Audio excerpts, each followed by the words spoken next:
Raspberries, strawberries, and blackberries. Those are the things that grow really well here in our Front Range gardens. But those of us who grew up enjoying blueberries have been very disappointed because they don't do very well here. The reason is our soil. Our native soils tend to be clay, and blueberries really like acidic soils. So how does one have a wonderfully productive blueberry patch? We found the secret, and it is peat moss. I'm going to be showing you today how to plant a blueberry bush in peat moss so that you can enjoy blueberries here. So basically what you need is an entire package, I guess it's called, or bale of peat moss, and each one of these bushes will be planted in an entire bale. This bed is 12 feet long and it has 6 blueberry plants.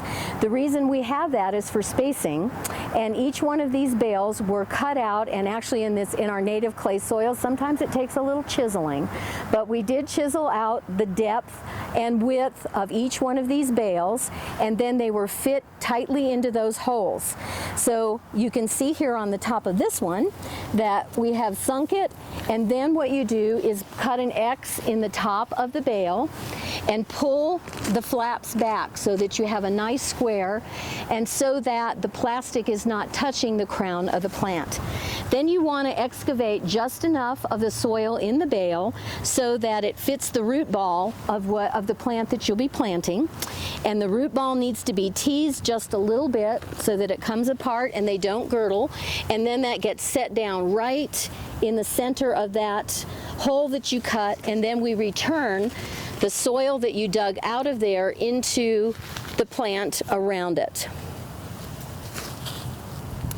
Now you can see a little bit better the peat moss bag that's around the side, but you can also see that we have it far enough away so that there's no chance of heat reflection.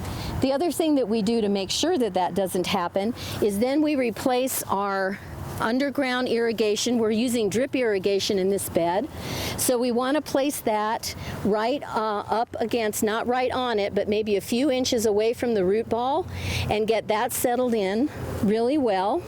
And then we want to pull back our mulch that we removed so that we could replant this plant. And we want to put the mulch, a good 2 inches of straw mulch, a nice natural organic mulch, and place it right back over. A couple things that this does. First of all, it keeps the sun from reflecting on that plastic and creating a heat sink that will then reflect back up into the plant. The other thing that mulch always does in the garden, and you'll learn this when you listen to our other YouTube on mulch, is that it mitigates the soil temperature and it helps to keep the moisture in the plant, thus conserving water in the garden and keeping the water where we want it, which is on our beautiful new plant.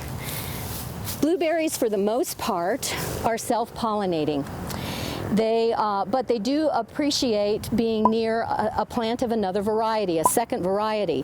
What this does is helps the blueberries to produce larger fruit and also a larger harvest of fruit. So 2 advantages of having 2 different plants of different varieties right next to each other. The bees and the wind will help with that pollination, but it's nice to have them very close together. As you can see, we planted each one of these bushes in this bed about 2 feet apart, so when they grow to their full length and width, they're going to be just barely touching each other, and that's going to help a lot with the pollination as well.